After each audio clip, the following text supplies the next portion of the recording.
Ay, salamat sa Diyos. Opo, natapos din ang aking pagdi-deliver. Ay, tapos din.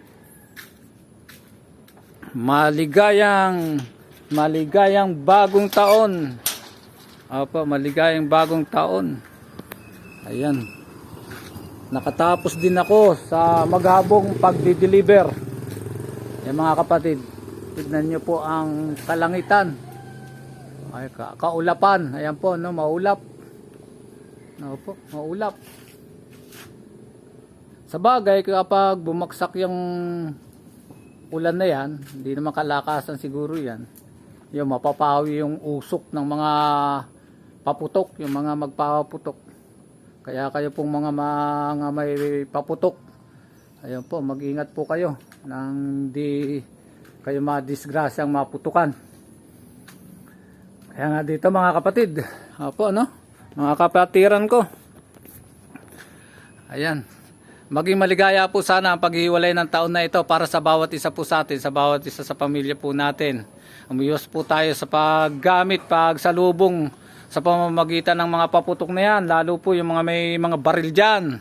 Yan po, no, iwasan po natin magpaputok ng wala pong mapinsalang mga sibilyan.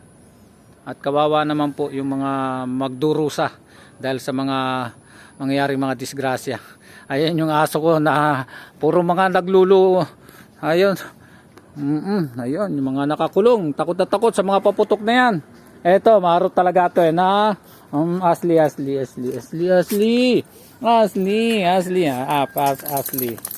Ayan.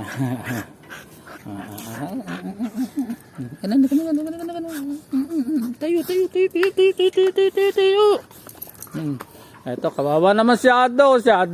Takot ka. Ilan pa lang paputok yan si Ado. Ayan, naku, nanginginig si Ungas. Nanginginig na si Ungas. Konting paputok pa lang yan. O, kita na mga kapatid, no? Hindi natin alam ang mangyayari. Opo, na sa susunod na mga buwan. Papasok na po yung 2026 po. Yung dinanas natin na mga kalamidad, mga sakuna nung nakaraang taon. Itong taon po natin. At yan, sa pagpasok po, mamayang madaling araw, alas 12:01. Year 2026 na po. Naku, mas malala pa po, mas malulubha pa pong mga sakuna at kalamidad. Opo, no? Kaya nga kung ating pagninilayan po, babalikan po natin sa lumang tipan po.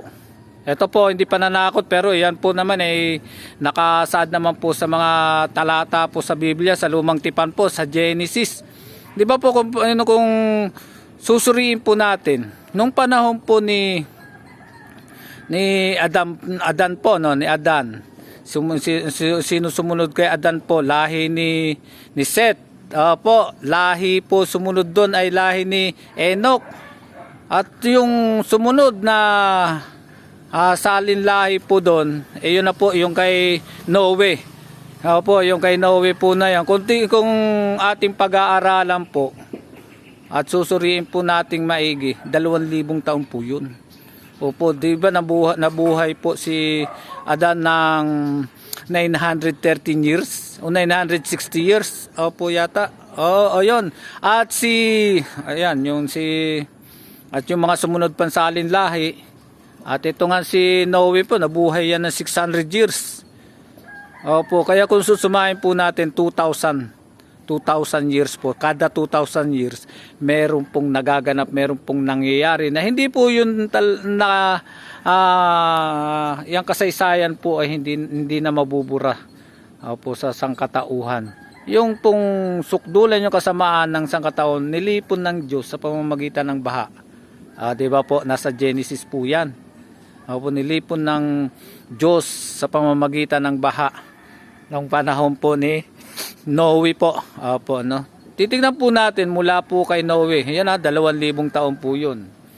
Mula po kay Noe, sinilang po si Abraham. Angkan po ni Moises. Opo, angkan ni Moises at ang haring si David. At mula po dyan, isinilang na po yung ating Panginoon. Opo, eksakto po yun. Opo, 2,000 taon po nung sinilang yung ating Panginoon. At kung susuriin po natin, mumuni-muniin po natin, sa kada 2,000 taon po ang naabot ng sangkatauhan po, nagkakaroon po ng mga pangyayari po na hindi malilimutan ng sangkatauhan. Opo, di ba po? Mula sinilang po yung ating Panginoon. Mula po sa 2,000 taon doon po kay Noe. Di ba po? At mula po sa pagsilang po, pagkamatay po ng ating Panginoon, tingnan po natin. Pagkamatay po ng ating Panginoon, pinako siya sa krus, sa matay nilibing, 3 araw umakyat sa langit, di ba po nangako po siya na muli po siyang paparita.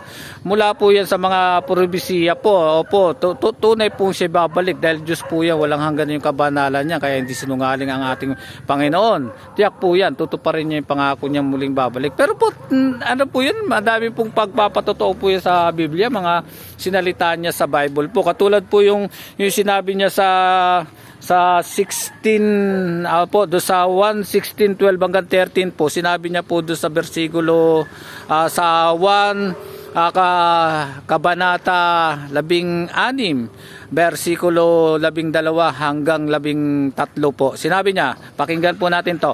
Yun po, di ba sinabi niya malinaw po doon, marami pa akong bagay na sa inyo ay sasabihin, ngunit hindi ninyo mangangagtiis kung siya ang banal na espiritu po ng katotohanan ay magbalik. Papatnubayan po tayo sa lahat ng katotohanan, ipapakita sa atin ang mga bagay na magsisidating napakaulap doon, no? Opo, babagsak yung malakas ng ulan. Yun po ay nangangahulugan na sa kanyang second coming, marami pa po siya sasabihin. Kaya talagang tutuparin niyang bumalik po. Kasi po madami pa siyang sasabihin sa atin. Alam po naman natin, pagka sinabi sa Biblia po, nakatala po sa Biblia po yan, ay mga probisiyang po yan, ay hula. Hula, mangyayari at magaganap pa lang po yan. Opo, sa kanya second coming, gaganap po yan. Opo, ano po yung talata niya, nagpapatunay po dyan talagang siya ibabalik. Opo, yun doon sa Lucas, sa Kabanata 17, bersikulo 24 hanggang 25 nga po, sinabi niya, sapagkat ang may bibili yata, sapagkat ang kidlat ay kumikislap sa isang panig ng silong ng langit at hanggang sa kabilang panig, nagliliwanag hanggang sa kabilang panig ng silong ng langit.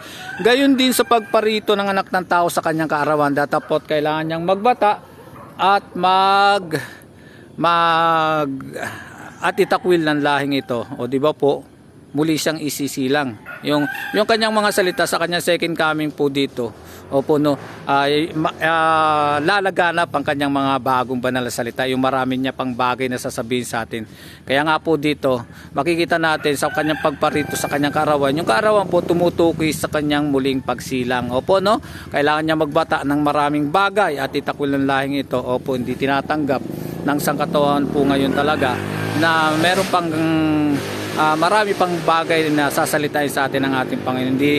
Hindi nililimitahan nila yung salita ng Diyos. Opo. At yun po, malinaw din po, hindi nila tinatanggap na may gawain pa yung ating Panginoon. Opo, naganap na raw, tapos na raw yung gawaing pagliligtas ng Diyos, na natubos na raw yung ating mga kasalanan. Pero may mga probesiya na sinasabi po talaga doon na yung second coming ng ating Panginoon ay pag-aatol. Di ba po sinabi niya doon sa Mateo, sa Juan 5:22, sinabi niya nga po doon na ang Ama ay hindi mahatol kanino mang tao, ipinagkaloob ang gawaing paghahatol sa anak. Wait lang po at may bumibili po. Pagpatuloy ko po mamaya.